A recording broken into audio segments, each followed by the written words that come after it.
Good morning, good afternoon, and good evening. My name is Omar Roscoe, and today I'm going to be showing you guys how to braid a 4-strand rope with 3 simple things. Before I get into it, I just want to let you guys know where it originated from, what's the backstory on it, and rope braiding or rope making originated from Egypt around 2000 BC. And what they would do was they would spin uh, reeds or fibers on a spindle. Okay, and they were actually the first people to use mechanical devices for rope braiding. Okay, and there are 3 things that you're going to need. Okay, first one, obviously, rope. Okay, it can be any rope. It can be yarn. It can be anything. What I'm using is like a nylon substance. This is more kind of plasticky. We get this from baling hay, hay bales, or we call this baling twine. The second thing that you're going to need, and this is optional, um, is matches. Okay, and the reason why I say it's optional is because if you're using yarn, warning: do not use fire next to yarn. It will burn, and I do not want any of you guys to get burned. Okay, so if you're going to use matches, I want you guys to use it on nylon or plasticky stuff. It'll burn a lot better and it'll melt it and fuse it. Okay, the matches for nylon and all that is meant for loose strands. If you want it to look a little neater, that's to clean it up, make sure there's no loose strands, anything like that. So, and the third thing that you're going to need are your hands. Now, if you have all of that, you can get started. Now, once you have your rope or yarn anchored down, I want you to take a moment and relax. Don't get intimidated by so many string. Okay? It may look like a lot, but in all reality, it's just 4 simple strings. Okay? What I want you guys to do is spread them out, make sure they are not tangled anywhere, make sure they are loose, and you'll see why in a moment.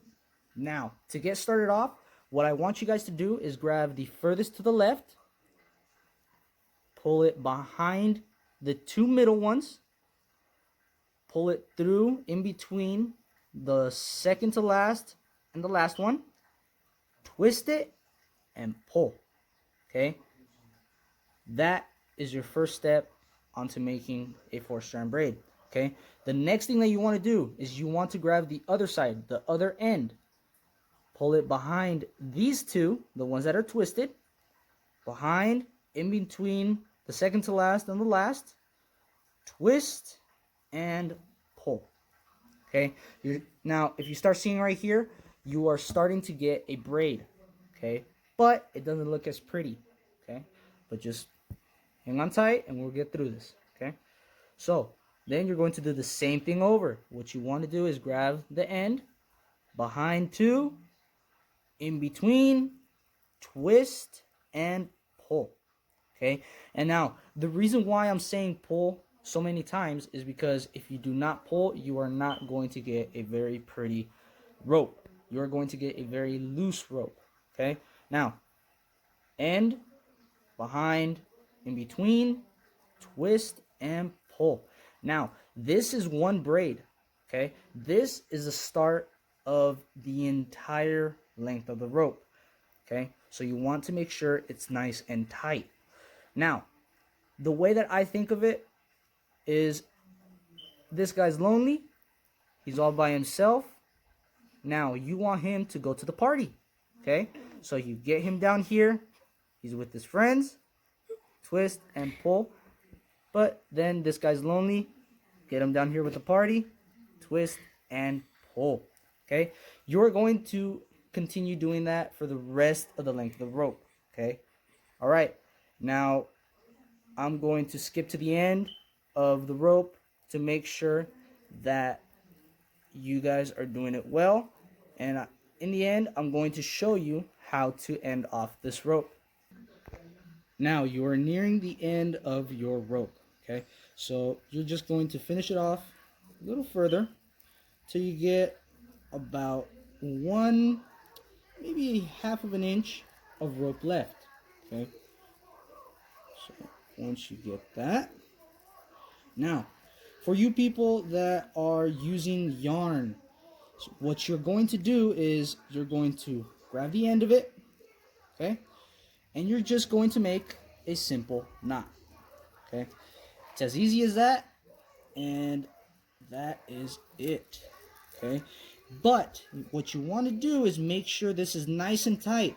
If it's not nice and tight, you are not going to be able to continue the rope. You're not going to be able to use it because it's going to unknot itself, okay? So what you want to do, make sure it's nice and tight, and that's it. Now for the people that are using yarn, all you have to do is cut this end off, which I will do now, okay? All you got to do is cut it off, and that's it. But if you want it a little more secure, if you want to make sure that it will never come off, it will never unknot itself, now what you're going to do is you are going to light a match, okay?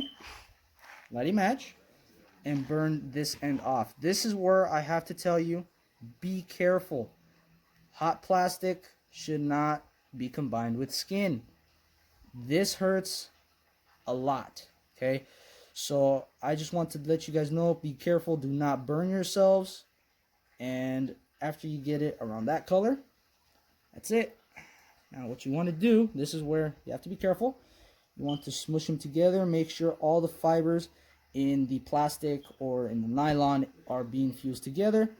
And what you want to do is kind of push it down, okay? Make sure it all has a nice tight fit. And I guarantee you, this will not come off, okay? This is a very tight fit.